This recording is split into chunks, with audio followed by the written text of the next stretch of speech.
Hello बच्चों, आप सभी का अपने एमआर केमिस्ट्री यूट्यूब चैनल में स्वागत है। जैसा कि देखिए, कई बच्चों की डिमांड आ रही थी कि सर न्यूमेरिकलों पे एक वीडियो बनाइए। तो देखिए, मैं इसके अंदर आपको एनसीईआरटी अभ्यास के सारे न्यूमेरिकल कराऊंगा। तो यहाँ से आप ध्यानपूर्वक पढ़ते चलिए, और यदि आपको इसके न्यूमेरिकल हल करना आ रहे हैं आए तो आप चैनल को सब्सक्राइब कीजिए, वीडियो को लाइक कीजिए और शेयर कीजिए। देखिए, एक एक पॉइंट से मैं कराऊंगा आज आपको सभी न्यूमेरिकल। देखिए, क्वेश्चन नंबर 4 पहला दूसरा तीसरा लिखने वाला है। क्वेश्चन नंबर 4 है आपका कि प्रयोगशाला कार्य के लिए प्रयोग में लाया जाने वाला सांद्र नाइट्रिक अम्ल द्रव्यमान की दृष्टि से, यानी किससे देख रहे हैं उसको, द्रव्यमान की दृष्टि से।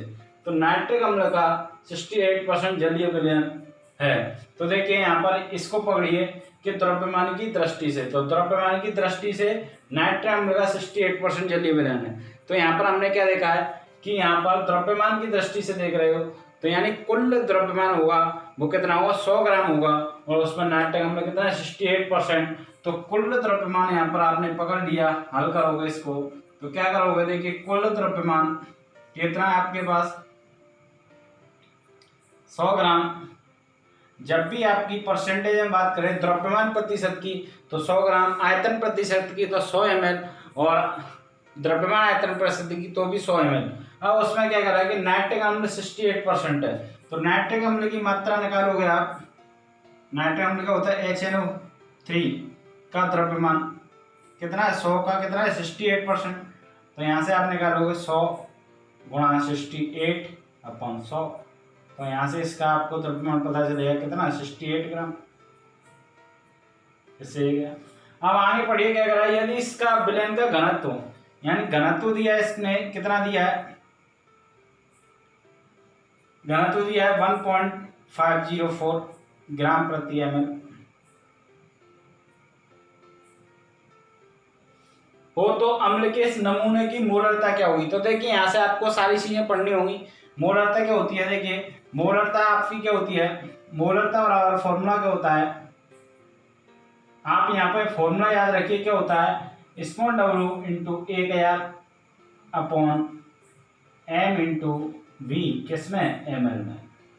स्मॉल w क्या होता है, विलय का भार होता है, और स्मॉल m क्या है, विलय का अनुपात, v क्या आयतन होता है। तो देखिए, यहाँ हमने देखा कि यहाँ पर नाइट्रिक अम्ल द्रव्यमान की दृष्टि से कितना था, 100। तो यहाँ पर ये 100 कितना था, 68%। तो 68% ये आपका क्या, विलय का भार है। और नाइट्रिक अम्ल का अणुबल निकालोगे तो HNO3 से M निकाल लोगे तो M कितना आएगा, कैसे करोगे, देखिए नाइट्रोजन का, हाइड्रोजन का 1, नाइट्रोजन का 14 + 16 गुणा 3, इसी प्रकार तो करोगे तो क्या आएगा, 15 + 16 या 48, इसको हल करोगे 63। अब देखिए, आपके पास M दिया है, W दिया है। यदि V पता चल जाए तो आप यहाँ से मोलरता निकाल लोगे। तो यहाँ से मोलरता निकाल लोगे आप। तो देखिए, मैं आपको एक फॉर्मूला बताता हूँ क्या होता है, घनत्व बराबर होता है द्रव्यमान बट्टे आयतन। क्या होता है, आयतन। अब घनत्व ये यहाँ पर होता है, वो क्या होता है, कुल जो द्रव्यमान होता है वो होता है। तो यहाँ से आयतन निकालोगे आप, तो आयतन बराबर क्या निकल के आएगा, कुल द्रव्यमान बट्टे क्या आएगा, घनत्व। तो यहाँ आपने देखा कुल कितना था, 100 ग्राम, द्रव्यमान की दृष्टि से 100 ग्राम कुल हो गया। अब यहाँ पर देखिए, इसका मान रखिए आप, कुल द्रव्यमान कितना, 100, और आपके पास घनत्व कितना है, 1.504। इसको हल मत कीजिए क्योंकि आगे हमें और भी कैलकुलेशन करनी है, तो इसको आप आगे हल करोगे। स्मॉल w कितना है आपका, स्मॉल w आपका 68 इंटू 1000 अपॉन m कितना है, 63, और ये कितना है आपका 100/1.504। ये आपको याद रखना पड़ेगा। मोलरता का सूत्र क्या होता है, ये होता है।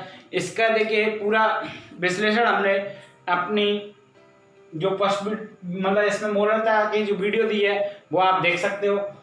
तो यहाँ से देखिए, इसको हल करोगे क्या आएगा, 68 इंटू 1000, और ये कहाँ पहुँच जाएगा, ऊपर पहुँच जाएगा 1.504 अपॉन क्या आ जाएगा, 63/100। अब देखिए इससे 2 जीरो से 2 जीरो गया, ऊपर क्या बचा आपका 68 गुणा 10 गुणा क्या बचा 1.504 बटे क्या आएगा आपका 63।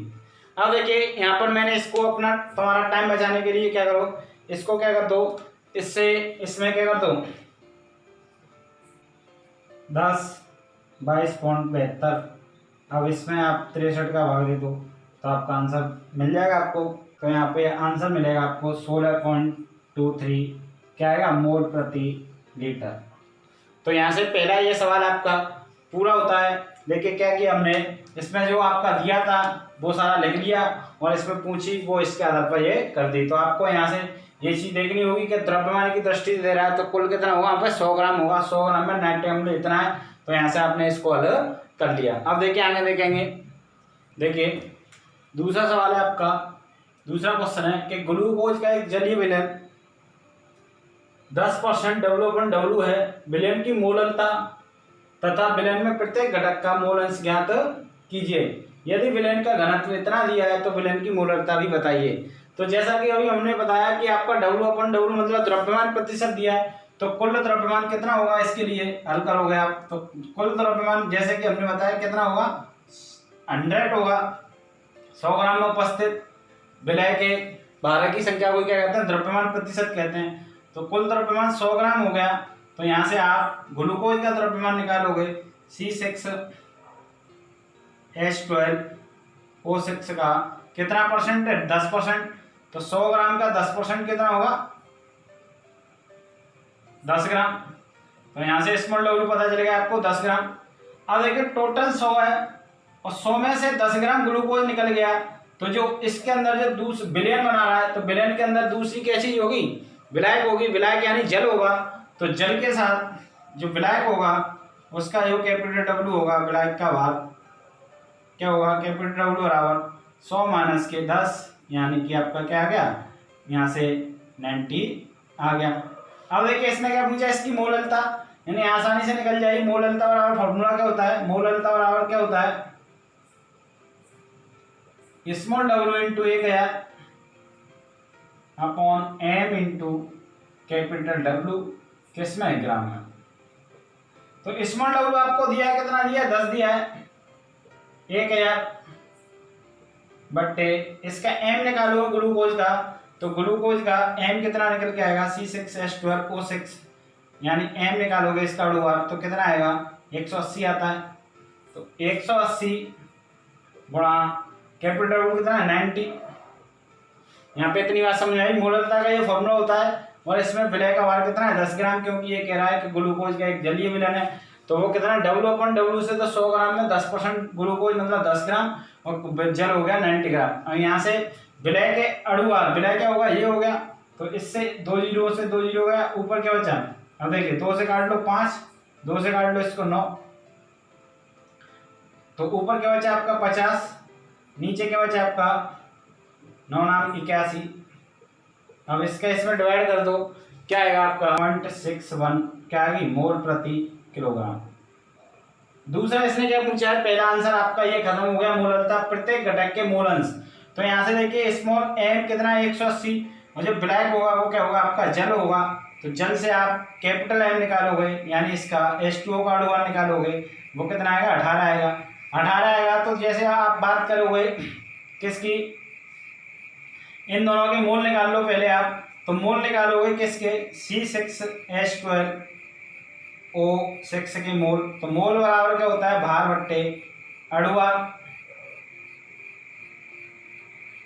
तो ग्लूकोज का भार कितना है 10, अणुभार कितना है 180। तो क्या आएगा यहाँ से 1/18 और इसका निकालोगे किसका H2O के मोल, मोल निकालने आता है स्मॉल है, ये कैपिटल एन होता है। तो क्या आएगा ये भी भार, भार कितना है इसका 90, अणुभार कितना है 18। तो 18 पंजे 90। अब देखिए जैसे आप प्रत्येक घटक के मतलब ग्लूकोज और जल के मोल अंश पूछे उसने। तो ग्लूकोज C6H12O6 के मोल अंश बराबर क्या होता है, small N plus capital N, मतलब विलय के मोल और विलय प्लस ब्लैक के मोल। स्मॉल एन कितना है आपके पास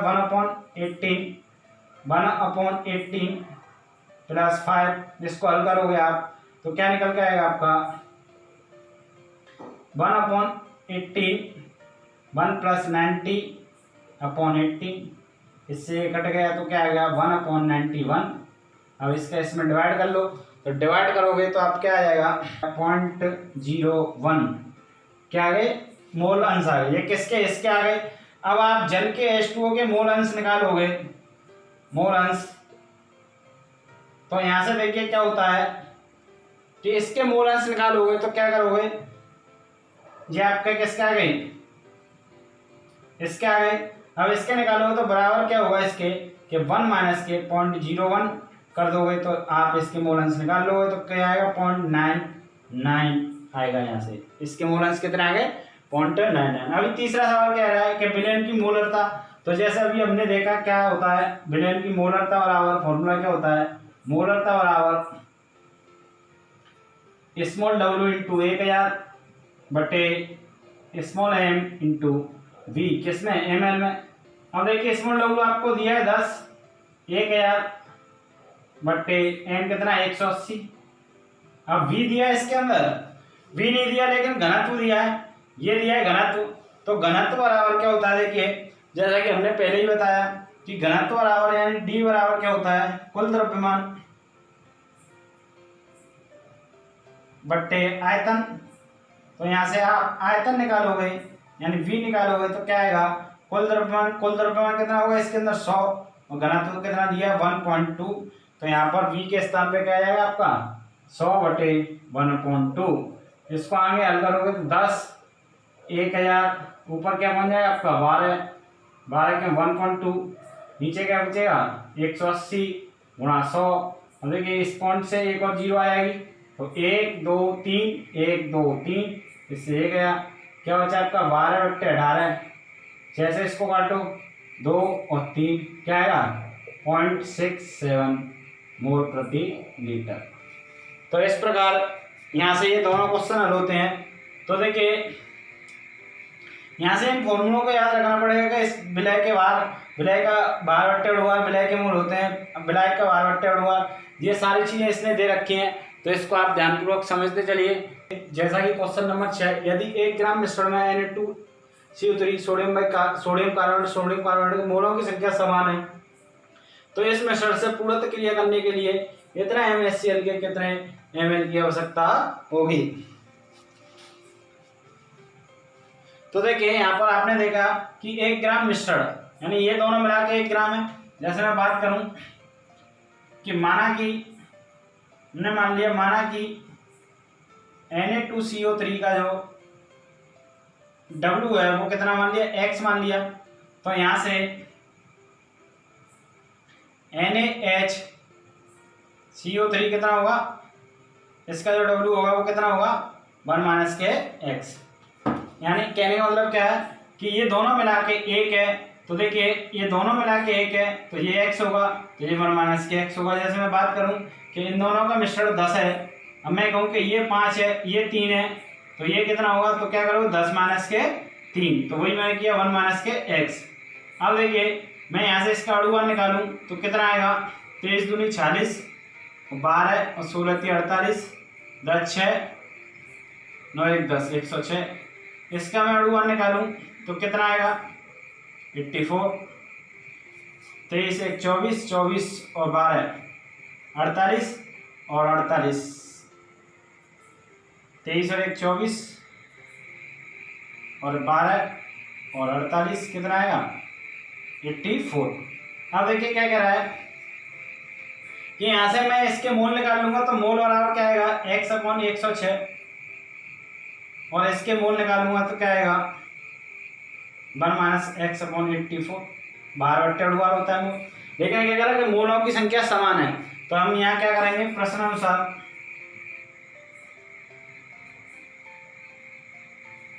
मोलों की संख्या समान है तो देखिए क्या हुआ कि x/106 बराबर 1 माइनस के x/84। इसको हल करोगे तो क्या आएगा 84x बराबर 106 माइनस के 106x। अब इसको आप हल करोगे तो क्या आएगा, इसको इधर लाइए तो 84x प्लस के 106x बराबर 106। इनको जोड़ोगे तो क्या आएगा 190x बराबर 106। अब x बराबर आप निकालोगे तो कितना आएगा 190। इसको काटोगे तो x बराबर कितना आ गया आपका, 2 से इसको काट दो तो 5, 3 और 9 5, यानी आपका यहाँ पे इसका भार पता चल गया कितना आ गया 53/95। और इसका भार कितना आ गया, इसको 1 में से माइनस कर दो, ये x/106 होगा। अब 1 में से माइनस करें, 1 माइनस के 53/95, तो यहाँ से ये कितना आएगा 42/95। इतनी बात समझ में आई। तो देखिए क्या होगा कि ये आपके इतना होगा क्या, इस मिश्रण से पूर्णतः क्रिया करने के लिए 1m यानी मोड़ता इतनी प्राप्त कर लिए HCl के कितने ml की आवश्यकता होगी। तो ये 1 ग्राम मिश्रण से कौन क्रिया कर रहा है, आपका HCl क्रिया कर रहा है। तो इससे देखिए क्रिया करा दो पहले कि Na2CO3 की क्रिया कराओगे आप किससे, HCl से। तो देखिए यहाँ से क्या मिलेगा, आपका NaCl से क्रिया करके NaCl बनाएगा, और आपका HO से क्रिया करके H2O बनाएगा, और आपका CO2 आउट हो जाएगा। हम यहाँ से 2 Na आएंगे दो लगा, 2 Cl आएंगे दो लगा। तो देखिए इसके कितने मोल हैं, 1 मोल है, और इसके कितने मोल हैं, 2 मोल हैं। तो देखिए आपने देखा कि Na2CO3 के 1 मोल से HCl के 2 मोल प्राप्त हो रहे हैं। यदि मैं बात करूं कि इसका जो भार कितना है, वो कितना है 53/95। मैं बात करूं कि इसके 84 कितना 106 ग्राम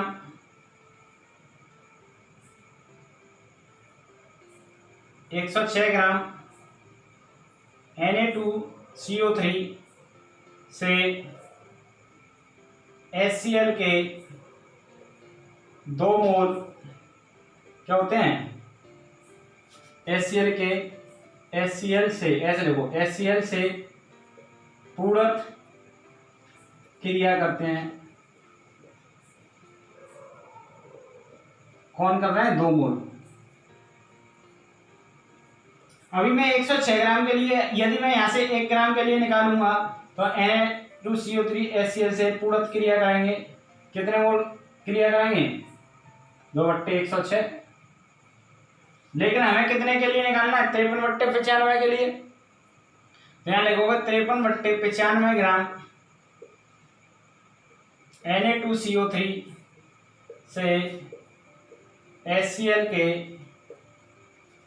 पूरक क्रिया करते हैं।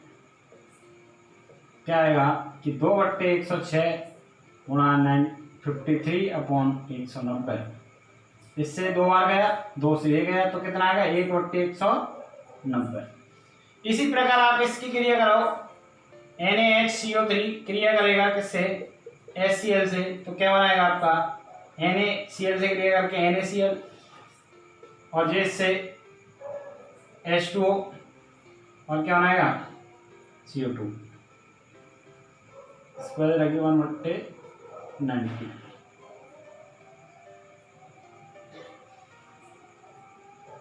CO2। तो यहाँ पे NaOH की 1 मोल है, यहाँ पर भी 1 मोल है। तो यहाँ पर देखिए इसका भार कितना था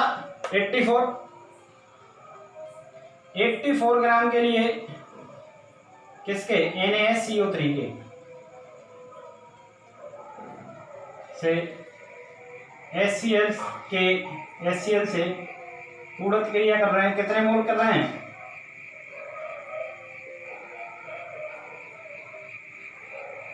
कितने 1 मोल। ये कितने, इतने ग्राम से, ये इतने मोल के लिए 2 मोल है, ये इतने ग्राम के लिए। यदि यहाँ से मैं 1 ग्राम के लिए बात करूं तो NaOH से पूरक क्रिया करते हैं बराबर कितना आएगा 1/84। और मैं बात करूं किसके लिए 42/95 के लिए, तो यहाँ से क्या निकल के आएगा, आपका निकल के आएगा कि 1/84 गुणा 42/95 2 तो क्या आ गया ये भी 5 दूनी 10 की 0, 2 नाम 18 1 19 190। यहां से देखिए क्या है आपका 42 दूनी 84, 2 यानी 1/190 आया। और वो भी कितना आया 53 दूनी 106 और 2 से ये गया, ये भी 190 है आपका 95, सॉरी ये कितना था 95 यहाँ पे, तो यहाँ कितना आएगा 95 95। तो यहाँ से देखिए आपके यानी एक बात समझिए, जैसे इसके लिए जैसे मैं बात करूं कि यहाँ से इसके जो मोल है और इसके जो मोल है इन दोनों को जोड़ दूं तो बिलियन के कुल मोल पता चल जाएंगे। तो कुल मोल बराबर क्या आएगा आपके पास कि कुल मोल बराबर क्या आएगा आपके पास 1/, इतना प्लस 1/, इतना, इसको हल करोगे तो क्या आएगा 1 + के 2 बराबर 3/190। ये कुल मोल आ गए। अब देखिए यहां से आप ये क्या कह रहा है कि मोलरता, इतनी मोलरता प्राप्त करने के लिए कितने ml की आवश्यकता होगी। तो मोलरता का फॉर्मूला क्या होता है N/V, किसमें लीटर में, लेकिन ml में करोगे तो क्या आएगा 1000, इसमें आ जाएगा ml में। अब देखिए यहां से V निकालोगे आप तो क्या आएगा N × 1000/N। अब N कितने आपके पास 3/190, तो देखिए 3/190 गुणा 1000/0.1, इतनी तो मोलरता प्राप्त हो रही है। अब इसको हल करोगे आप तो इस 0 से ये 0 गया, यहाँ से फिर ये बढ़ गया, तो ऊपर क्या आ गया आपका 3000, नीचे क्या आ गया आपका 19, इसका डिवाइड कर दो तो यहाँ से भी पता चल जाएगा आपको 157.8 ml। इतनी बात समझ में आई। तो देखिए यहाँ पर क्या कह रहा है, यदि ये कहता नहीं इस बात को कि इस मिश्रण से पूर्णत्व के लिए करने के लिए इतने MnHCl के कितने मोल की आवश्यकता पड़ेगी, तो आपका ये सवाल इतना ही लेंथी होता। अब देखिए यहाँ पर हमने देखा कि इसके 1 मोल के लिए 2 मोल प्राप्त हो रहे हैं, 1 मोल के लिए 2, तो यहाँ से हमने देखा कि इसके 1 मोल के लिए 2 मोल किसके HCl के प्राप्त हो रहे हैं। तो हम या तो यहाँ से बाहर पता चल गया, अणु बाहर पता चल गया, मोल निकाल लो, या यहाँ से मोल निकाल लो, उससे कुल मोल निकाल के भी हो जाएगा, लेकिन ये क्रिया करने नहीं कह रहा है। तो इसके 1 मोल के लिए 2 मोल, और यहाँ से इतने ग्राम के लिए हमने मान लिया कि इसका भार इतना ग्राम होता है, इतने ग्राम के लिए 2 मोल प्राप्त हो रहे हैं, तो 1 ग्राम के लिए 2/106, लेकिन हमें कितने ग्राम के लिए चाहिए 53/95, तो इसके लिए हमने किया तो ये आ गया, इसके कुल मोल निकाल के ये आपका आंसर हो गया। साथ एक द्रव्यमान की दृष्टि से 25% बिलियन के 300 ग्राम एवं 40% के 400 ग्राम को आपस में मिलाने पर प्राप्त मिश्रण का द्रव्यमान प्रतिशत ज्ञात कीजिए। तो जैसे मान लो आपके पास देखिए बिलियन के 300 ग्राम एवं 400 ग्राम, मैंने मान लिया कि A मान लिया इसको, यानी A का 300 ग्राम का कितना है 25%, तो 25% कितना हुआ A मतलब कितना है इसमें 75 ग्राम, और B के 40% मतलब 400 के 40%, तो कितना हो गया B का जो द्रव्यमान होगा 160 ग्राम। क्या करें को आपस में मिलाने पर, तो A + B = 75 + 160 मिलाओगे तो कितना आएगा 13 235। मिश्रण का द्रव्यमान प्रतिशत सांद्रण निकालिए। तो यहाँ पर देखिए इनका 25% और 40% निकाल के तो कुल इतना हो गया, लेकिन A और B का पूर्ण का जो द्रव्यमान होगा A + B बराबर कितना है 300 + 400, टोटल कितना हो गया 700 ग्राम। तो यहां से देखिए क्या कह रहा है कि इन दोनों को 25% और 40% को आपस में मिलाने पर ये बना, तो उस प्राप्त मिश्रण का यानी मिश्रण का द्रव्यमान प्रतिशत ज्ञात कीजिए। तो A + B के मिश्रण का द्रव्यमान प्रतिशत बराबर क्या होगा कि मिश्रण का द्रव्यमान 235 बटे कुल द्रव्यमान 100 इंटू 100। तो यहां से क्या निकल के आएगा आपका, ये 2 जीरो से 2 जीरो गई, क्या बचा 235/7। इसका इसमें डिवाइड करो तो 7×21 क्या बचे 2 बचे, 7×21 4 बचे, 7×35 5 बचे, 7×7 इतनी परसेंटेज आ गई। इतनी बात समझ में आई? क्या बोला मैंने कि सवाल कह रहा है कि द्रव्यमान की दृष्टि से विलयन के 300 ग्राम एवं 400 ग्राम, तो विलयन का 300 ग्राम 400 ग्राम कुल 700 ग्राम हो गया। अब कह रहा है 300 ग्राम के 25% को, 300 ग्राम का 25% कितना हुआ 75 एवं 400 के 40 ग्राम को, 400 का 40% को तो 160 हो गया। इन दोनों को आपस में मिलाइए, तो आपस में मिलाया 235 हो गया। तो प्राप्त द्रव्यमान प्रतिशत ज्ञात कीजिए। तो द्रव्यमान प्रतिशत का फॉर्मूला क्या होता है, जिसकी बात कर रहा है उसका बट्टे कुल इंटू 100। तो यहाँ से ये निकल के आ गया आपका कितना आ गया 33.57। तो ये सवाल आपका कंप्लीट होता है। और क्वेश्चन नंबर 8 देखेंगे।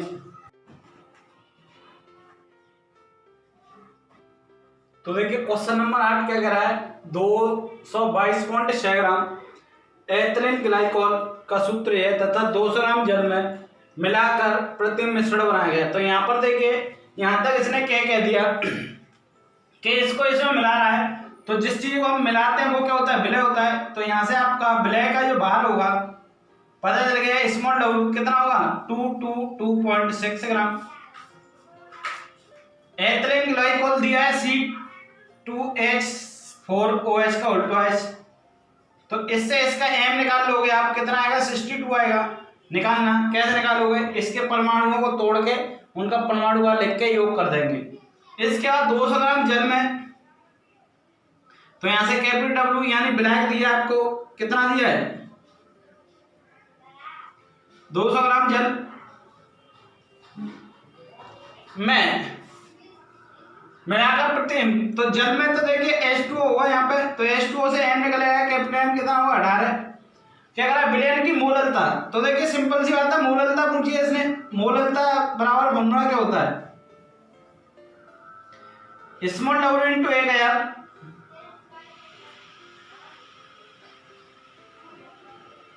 Small m into capital W। Small W विलय का भार होता है, कैपिटल W ब्लैक का भार होता है, m विलय का अणुभार होता है। तो बाकी सब आपको जितना भी इसके अंदर पूछा वो सब दिया है। स्मॉल W कितना है 222.6 इंटू 1000 बटे m कितना है 62 इंटू कैपिटल W कितना है 200। यहाँ से पॉइंट हटाओगे आपका जीरो बढ़ेगा और 1 2 3 जीरो से 1 2 3 जीरो आउट हो जाएगा। 2 से इसको काटोगे तो ये कितनी बार कटेगा 1113/63 इसका इसमें डिवाइड करोगे तो आपका आएगा 70.95 मोल प्रति किलोग्राम।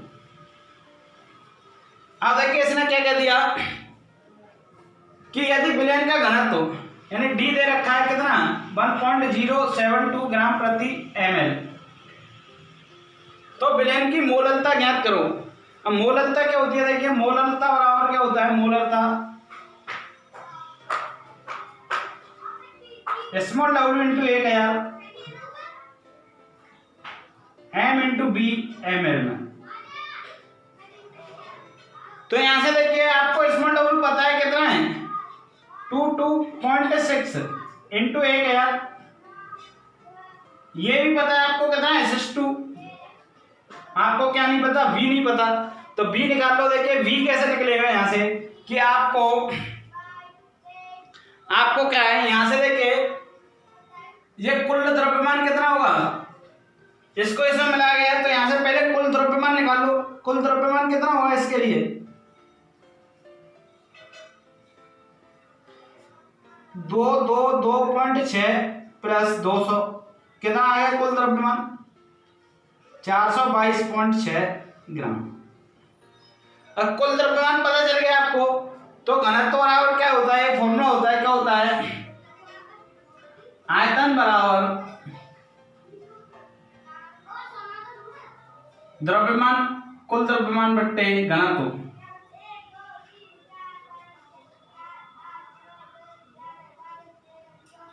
तो कुल द्रव्यमान आपके पास कितना है 422.6, घनत्व कितना है 1.072।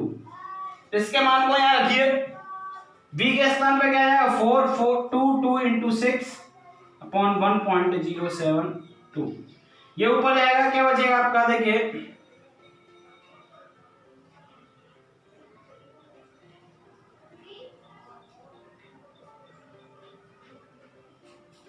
बट्टे नीचे क्या बचेगा 62/422.6।